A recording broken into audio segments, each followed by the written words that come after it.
I'm using Evie to give you guys ideas to proof place and down. Right now I'm just petting. She's such a good girl, but she is, like, the toughest thing for her is human excitement. So what I'm doing there is I don't say anything. I just move backwards excitedly. This looks like come. This is one of the hardest things. The dog needs to wait for a release word. Now, why is this important to proof this? In my opinion, because kids are running around. People are looking at your dog and saying hi. People are looking at your dog with open palms and moving around.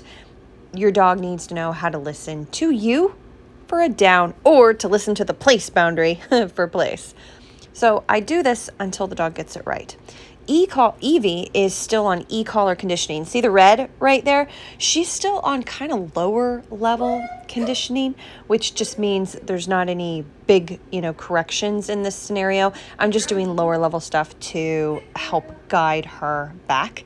But then we have to continue to do everything over and over until she's successful at it. For example, see that ball? All right.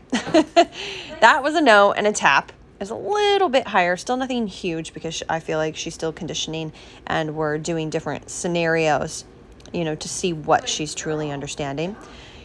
But when it comes to proofing commands, it is all about the element of surprise. So I'll never get the response I do from that first surprise toss of a toy or of something random, okay?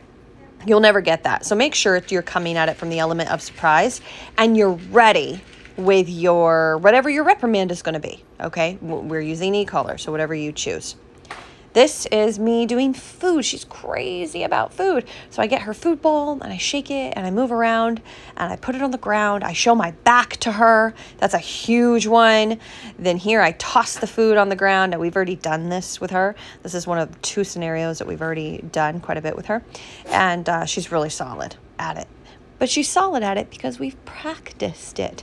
And she was so good. I make sure she waits for her release word. Do it a foot away, right under her. I'm waiting for some eye contact and then I release her and leave her alone. But anyway, I am just doing a quick run through of different things to give you some ideas at home to keep your commands sharp. It's so important that we challenge our dogs. Now, don't do all of these every single day in a row, okay? Don't even do all of them in a row a few times a month. Please space them out.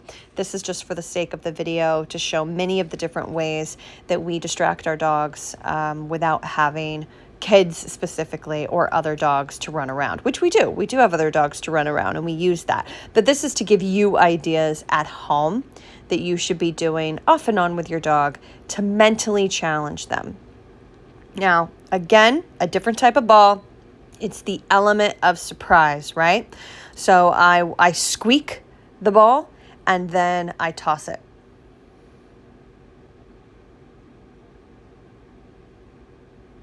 And there she goes. So I am playing around with the lowest level possible to stop her in her tracks. That is a valuable no for me. And then I send her back. If she was to keep breaking with the squeak, there's one more break. Look at her thinking. I don't do anything here. I let her think. Good. Then I can praise her. Good job. Then I release her to get it. Okay? I release her to get it. That was so good because that is getting her to think. Now, with something higher drive, like a squirrel, people knocking on the door, I'm going to need a more valuable correction. My point is just that that's not what we do every single time. I'm just communicating with her lowest level possible to get her to pause and rethink her life decisions. It's not like she's getting in big, huge trouble every time. And then I want to make sure I continue to work on this. I continue to throw the ball several times successfully, squeak it, where she doesn't go after it. And then I release her to go after it occasionally too, but only once she understands what's going on. If I feel like she's not understanding it, then I really backtrack my steps, okay? I find easier things. I put a leash on her. I pattern her again on place or through whatever commands it is I'm doing with her. I find other ways to work on it. I just want to point that out because it's so important. Now, I'm the one knocking on the door, and full transparency, we had worked on this earlier that day as well as the day before, because it's a very difficult thing for her not to bark at the door. Even if I just go and knock on it, she often reacts the very first time. The only reason she didn't hear is because we'd worked on it earlier that day. But that is, I'm including it because it's a distraction you should work in as well. Now, here is a huge one for her. Having someone come in. I am using a lot of low-level e-collar here. I'm playing with an 8 to a 9 to a 10, and it's just not working. I jump up to a 20, then I scroll back down. Hey. How's it going? No. See? Now, it is crucial. Now we're getting more into training than just proofing. We are going to do this over and over again until she's successful. Because every step forward we go into the process without her doing it successfully, preferably several times, but we do rush it just for the sake of showing you guys. Good. It's good to see you. Hey. The little one. No. Gotta do it again. Every time I say no and she listens and we move to the next step, then she still kind of stays with that lasting emotion. Excitement, getting in trouble, and then we just move on. So we kind of really miss a key opportunity to help her understand what she's supposed to do in a positive way. So it's not just about getting in trouble. We wait for that yawn to be over. It's about giving her information and then repeating it over and over again until she understands, until the process feels better, feels good to her. Like, oh, this is what it feels like to see this scenario and not be in trouble. And this is what happens. I feel better. And that's just a really important. We're goofing off. You guys should do this at home too.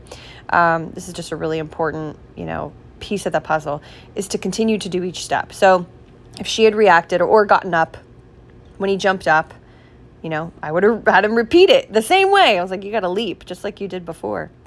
So anyway, hopefully I've made my point there. You guys can always use food once you get to the point where your dog does good. If you like, it can be helpful. It can also kind of make you feel like you're in a bit of a hamster wheel of excitement.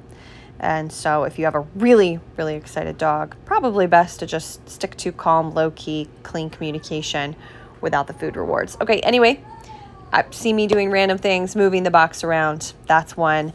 Getting out the vacuum. Always do your house cleaning with your dog in a downstate or in place. That's key. Hopefully, this has given you lots of ideas to keep your commands sharp at home. Make sure you're adding in some challenges at least a couple times a month with your dog.